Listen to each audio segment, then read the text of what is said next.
हाय उन पर जो सहायता पाने के लिए मिस्र को जाते हैं और घोड़ों का आसरा करते हैं, जो रथों पर भरोसा रखते हैं क्योंकि वे बहुत, और सवारों पर क्योंकि वे अति बलवान हैं, पर इज़राइल के पवित्र की ओर दृष्टि नहीं करते और न यहोवा की खोज करते हैं। परंतु वह भी बुद्धिमान है और दुख देगा। वह अपने वचन न टालेगा, परंतु उठकर कुकर्मियों के घराने पर और अनर्थकारियों के सहायकों पर भी चढ़ाई करेगा। मिस्र लोग ईश्वर नहीं मनुष्य ही हैं, और उनके घोड़े आत्मा नहीं मांस ही हैं।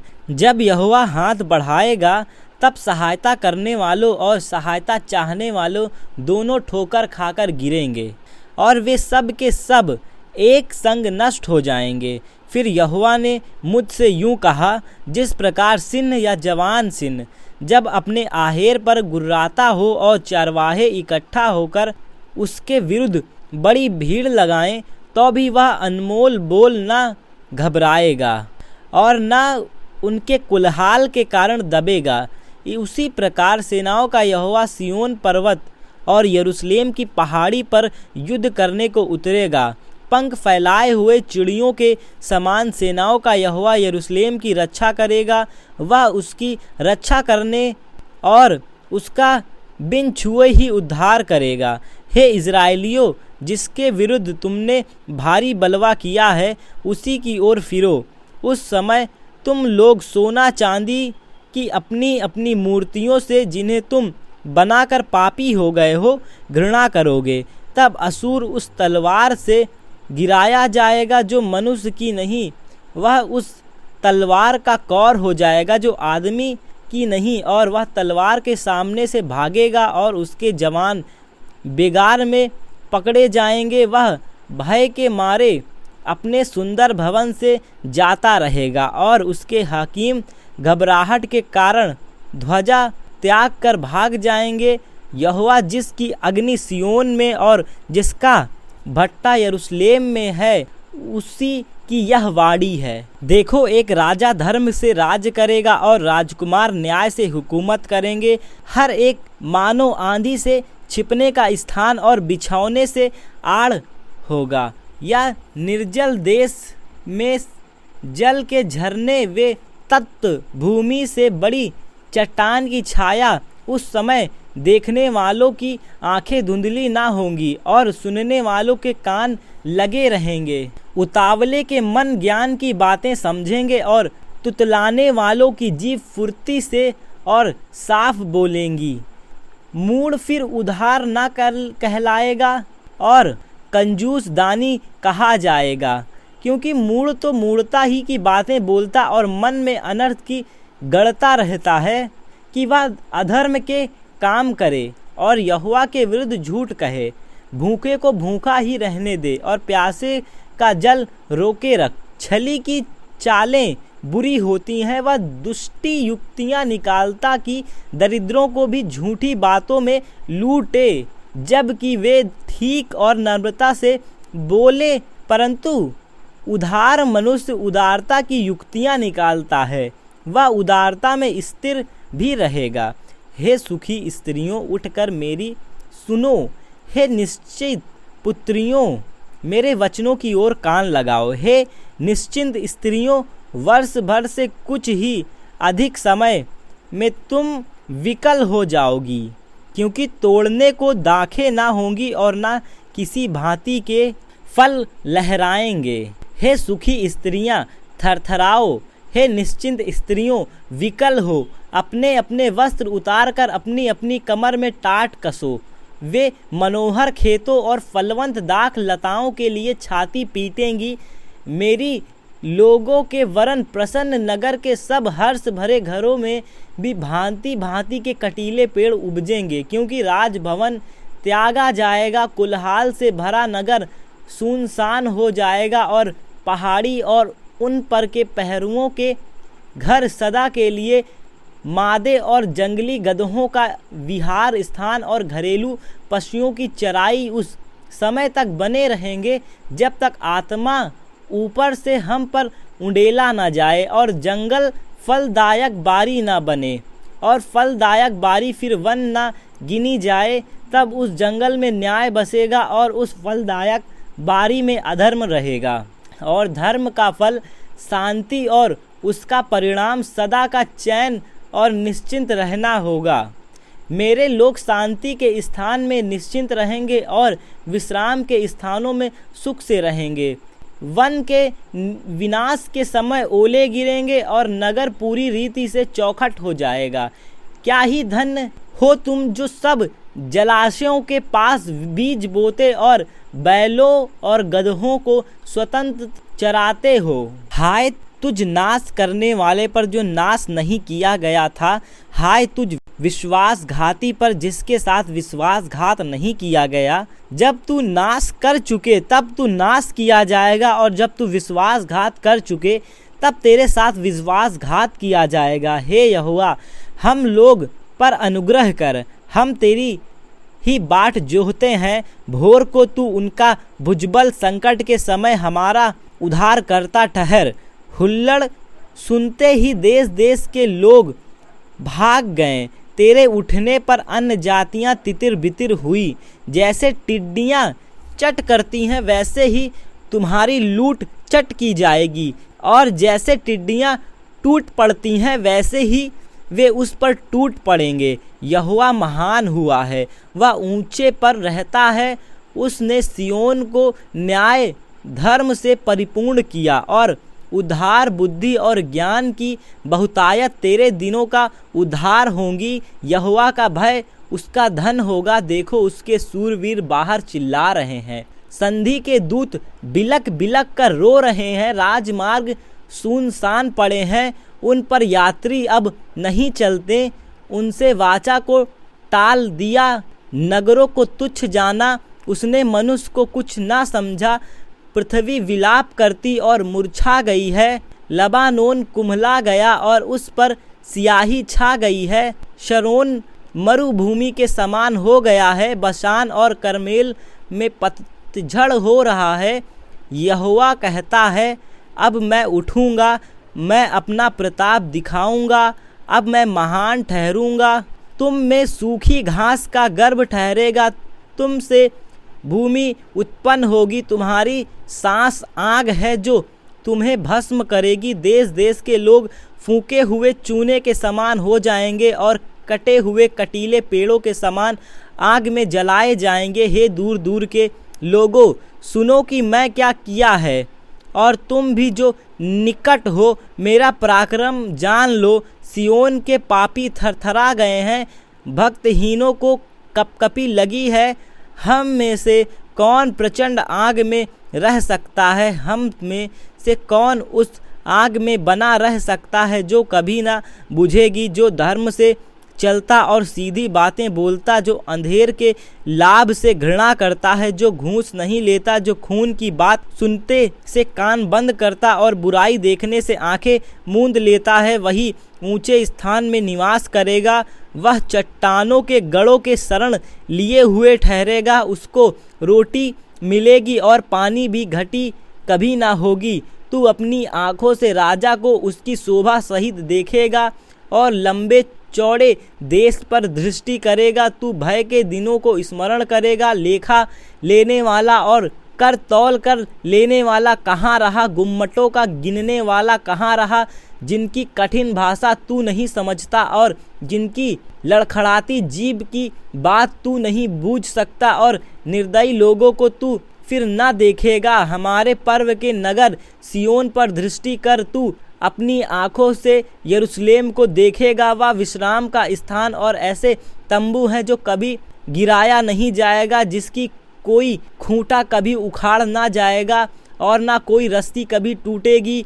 वहाँ महाप्रतापी यहोवा हमारे लिए रहेगा। वह बड़ी बड़ी नदियों और नहरों का स्थान होगा, जिसमें डड वाली नाव ना चलेगी और ना शोभायमान जहाज उसमें होकर जाएंगे। क्योंकि यहोवा हमारा न्यायी, यहोवा हमारा हाकिम, यहोवा हमारा राजा है। वही हमारा उद्धार करेगा। तेरी रस्सियाँ ढीली हो गईं, वे मस्तूल की जड़ को दृढ़ ना रख सकी और ना पाल को तान सकी। तब बड़ी लूट छीन कर बांटी गई।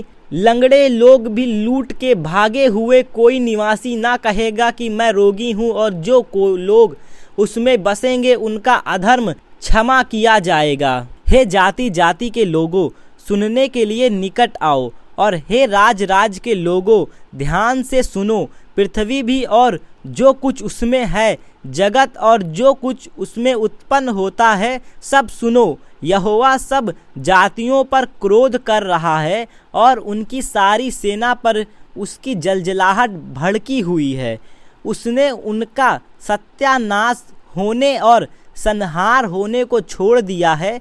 उनके मरे हुए फेंक दिए जाएंगे और उनके शवों की दुर्गंध उठेगी। उनके लहू से पहाड़ गल जाएंगे। आकाश के सारे गण जाते जाएंगे और आकाश कागज के समान लपेटा जाएगा।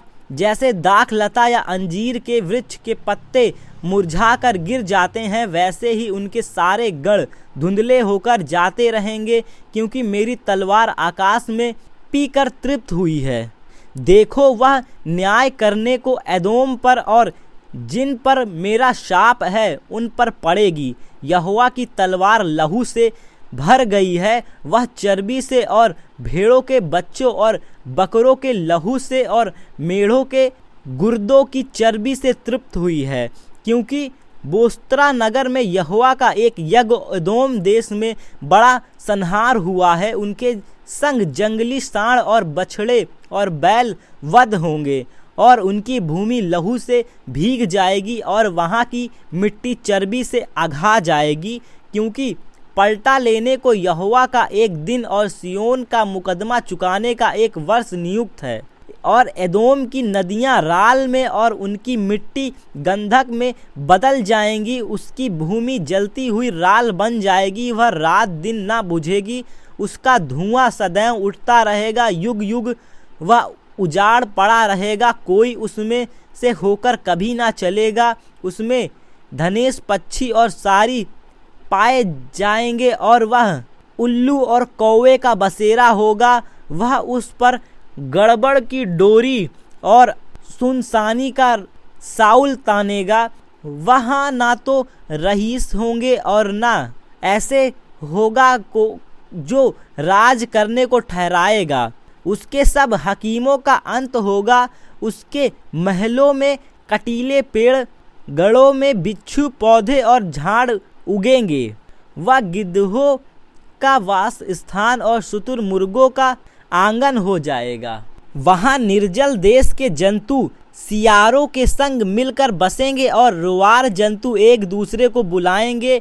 वहाँ लिलीत नामक जंतु वास स्थान पाकर चैन से रहेंगे। वहाँ मादा उल्लू घोंसला बनाएगी। वे अंडे देकर उन्हें सेएगी और अपनी छाया में बटोर लेगी। वह गिद्ध अपनी साथिन के साथ इकट्ठे रहेंगे। यहोवा की पुस्तक से ढूंढ कर पढ़ो, उनमें से एक बात भी बिना पूरा हुआ ना रहेगी, कोई बिना जोड़ा ना रहेगा, क्योंकि मैंने अपने मुंह से यह आज्ञा दी है और उसी की आत्मा ने उन्हें इकट्ठा किया है। उसी ने उनके लिए चिट्ठी डाली। उसी ने अपने हाथ से डोरी डालकर उस देश को उनके लिए बांट दिया है। वह सर्वदा उनका ही बना रहेगा और वे पीढ़ी से पीढ़ी तक उसमें बसे रहेंगे। जंगल और निर्जल देश प्रफुल्लित होंगे। मरुभूमि मगन होकर केसर के समान फूलेगी। वह अत्यंत प्रफुल्लित होगी और आनंद के साथ जय जयकार करेगी। उसकी शोभा लबानोन की सी होगी और वह करमेल और सरोन के तुल्य तेजोमय हो जाएगी। वे यहोवा की शोभा और हमारे परमेश्वर का तेज देखेंगे। टीले हाथों को दृढ़ करो और थरथराए हुए घुटनों को स्थिर करो। घबराने वालों से कहो, हियाव बांधो, मत डरो। देखो, तुम्हारा परमेश्वर बदला लेने और प्रतिफल देने को आ रहा है। हाँ, परमेश्वर आकर तुम्हारा उद्धार करेगा। तब अंधों की आंखें खोली जाएंगी और बहिरों के कान भी खोले जाएंगे। तब लंगड़ा हरणी की सी चौकड़ियों भरेगा और गूंगे अपनी जीभ से जय जयकार करेंगे, क्योंकि जंगल में जल के सोते फूट निकलेंगे और मरुभूमि में नदियां बहने लगेंगी, मृग तृणा ताल बन जाएगी और सूखी भूमि में सोते फूटेंगे, और जिस स्थान में सियार बैठा करते हैं उसमें घास और नरकट और सरकंडे होंगे। वहाँ एक सड़क अर्थात राजमार्ग होगा, उसका नाम पवित्र मार्ग होगा। कोई अशुद्ध जन उस पर से ना चलने पाएगा। वह तो उन्हीं के लिए रहेगा जो उस मार्ग पर जो चलेंगे, वे चाहे मूर्ख भी हों तो भी कभी ना भटकेंगे। वहाँ सिंह ना होगा और ना कोई हिंसक जंतु उस पर ना चढ़ेगा, ना वहाँ पाया जाएगा, परंतु छुड़ाए हुए उस पर नित चलेंगे। यहोवा के छुड़ाए हुए लोग लौटकर जय जयकार करते हुए सियोन में आएंगे और उनके सिर पर सदा का आनंद होगा। वे हर्ष और आनंद पाएंगे और शोक और लंबी सांस का लेना जाता रहेगा। हिजकिय्याह राजा के 14वें वर्ष में असूर के राजा सन्हेरीब ने यहूदा के सब गढ़ वाले नगरों पर चढ़ाई करके उनको ले लिया। असूर के राजा ने रबशके को बड़ी सेना देकर लकीश से यरूशलेम के पास हिजकिय्याह राजा के विरुद्ध भेज दिया और वह ऊपरी पुखारे की नहर के पास धोबियों के खेत की सड़क पर जाकर खड़ा हुआ। तब हिजकिय्याह का पुत्र एलकीम जो राजघराने के काम पर नियुक्त किया था, और सेबना जो मंत्री था, और अशाप का पुत्र योआस जो इतिहास का लेखक था, ये तीनों उससे मिलने को बाहर निकले। रबशके ने उससे कहा, हिजकिय्याह के से कहो, महाराजा धीराज, असूर का राजा यूं कहता है कि किसका भरोसा किए बैठे है। मेरा कहना है कि क्या मुंह से बातें बनाना ही युद्ध के लिए पराक्रम और युक्ति है? तू किस पर भरोसा रखता है कि तूने मुझसे बलवा किया है? सुन, तू तो उस कुचले हुए नरकट अर्थात मिस्र पर भरोसा रखता है।